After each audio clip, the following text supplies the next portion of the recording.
When people were saying when Ryan Garcia went down against Tank Davis, and people were saying he quit, I'm like, have you ever been hit there before? Oh. Yeah, it's everything just is happening. This is where does my love for the liver shot come from? Yeah. I out there put my reputation on the line, had everybody thinking I was crazy. But at the end of the day, who's the crazy one now? Joe Rogan recently responded to Ryan Garcia's victory over Devin Haney, offering his own analysis of the latest bout. In the meanwhile, after Haney passed away, Eddie got into a strange and tense verbal altercation with Garcia's father. Victor's father turned to face Haney and yelled at her. "What you get is that. You seem a little taken aback." Hearn answered back, "Really you? What topic are you discussing?" Hearn had gone into the arena believing that Haney would continue his unbroken run of professional success. But after seeing Garcia perform, he had to admit to himself that Garcia was a formidable opponent. But Garcia Sr.'s sudden interruption of his post-fight interview for Matchroom Boxing interrupted his train of thought. After that, Garcia Sr. made a strange reach at his privates before walking down the hallway. "Who have you got? Devin Haney and Luke Campbell." In response, he said that Jaron Ennis, the recently crowned welterweight champion, had recently inked a contract with Matchroom Boxing, and that Swift had brought him up. Remarkably, this innocuous remark appeared to diffuse the tension, and Garcia Sr. came up to Hearn and held his hand out in remorse for his previous outburst. How about Pitbull? You know he's good. Jaron Ennis is good. They're all good. Oh, no.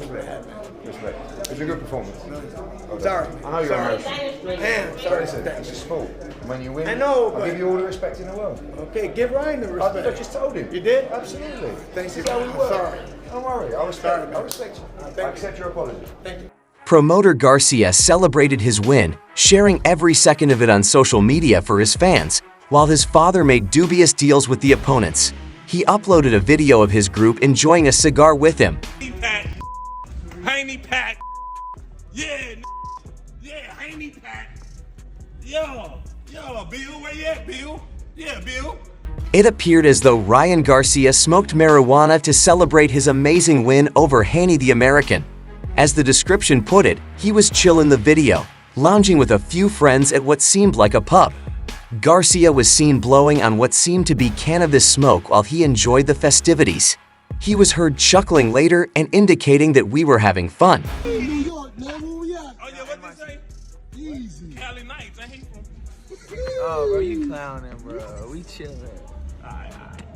Yeah, Right after the fight, and you trying to act like it's all good. No, it ain't good. Them. Hey, where's Mike at? Mike Tyson, come through. Right. So I'm come blow. We got boxing. Yeah. Additionally, he ridiculed Haney for his endorsement agreement with Prime Energy Drink on X Garcia, posted a photo of Haney sporting a glittery Prime chain and commented, "This is why you should respect Haney for getting up every time, even though you don't drink Prime." Then Garcia said, "I know people are so angry." Imagine a guy who is just chilling after defeating a P4P fighter and engaging in constant trolling. It's very funny. He candidly stated in a different post, "I was just hurt, and that's why I became so mean. I will do my best to avoid being petty. I'm relaxed, but it's just so hard not to be." Especially his post-fight for a long while. His actions were nothing like his pre-fight antics. In every way possible, Garcia painted himself as unstable and insane, leading commentators to openly wonder if he was mentally prepared to enter the ring or if the establishment was more concerned with making money than with the well-being of people. It turns out that these evaluations were incredibly inaccurate. But even though Garcia's deception was successful, it doesn't necessarily mean that we should apologize to him. It was an approach so audacious that boxing enthusiasts feared it would be repeated. But in spite of its audacity, it clearly produced effects. After the altercation, Garcia spoke about his tics. "I was merely enjoying myself. I'm going through a lot, you know. I experienced a divorce. I've just had a lot going on in my life outside of work. I took the necessary actions to regain my confidence in speaking following his triumph."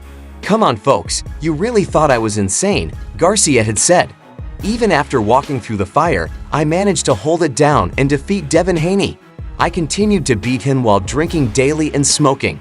The reasons for this kind of thinking are already obvious, even though a significant chunk of that overreaction will probably be unwarranted, especially considering how little emphasis is being placed on the chin and heart Haney demonstrated versus Garcia.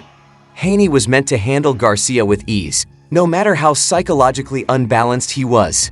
He didn't hurt him or slow him down too much, and as the final bell rang, he expressed gratitude for his survival. After the bout, Haney commented, "He caught me early. I was sleeping on him when he surprised me. I dozed off on the hook to the left. We had practiced for this, but as I entered, I dozed off, and he caught me in the act. I was more taken aback than angry.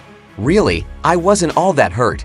Devin Haney, though, has insisted for a rematch with Ryan Garcia prior to losing on the scorecards. Haney suffered his first loss as a professional after being dropped 3 times.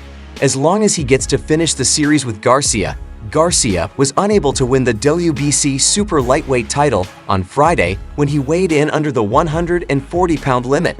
Haney will continue to be the victor. Haney expressed her desire for a rematch. "I tried something on him. He should definitely give me another chance. I remain the champion even though he failed to make weight. We are able to run it back." Meanwhile, UFC color commentator Rogan supported the 25-year-old Garcia despite skepticism from boxing fans who didn't think he could overcome Haney, particularly following his prior defeat to Davis. In April of last year, Davis won over Garcia, extending his winning streak to 29 fights. In the 7th round, he stopped Kingry with a body shot, thereby ending the fight. Following the bout, supporters of Davis on social media continued to criticize Garcia for giving up after being knocked down and claimed that Davis's victory was too easy. Joy disagreed, highlighting the knockout blow to end the boxing match. Davis even cautioned his next opponents with an example from his victory over the 25-year-old. The legendary UFC fighter Bass was a guest on an episode of The Rogan Experience where Rogan discussed the devastating liver blow that Davis delivered to Garcia. "The liver was terrible. Rogan said it was terrible." Bass Rutten concurred with the veteran UFC pundit, stating that the first IBU in the class to be dropped by a liver shot is the worst. "I was now training with a class of fighter who had already made it to the professional ranks. He quickly read me and floored me with a liver shot. I seem to have asked, 'What is this?' to him. It's awful. I went home. I spent 3.5 hours in front of a mirror 3 and a 2 verse, and my wife said, 'You're insane, only this.' I'm not going to drop my hands anymore."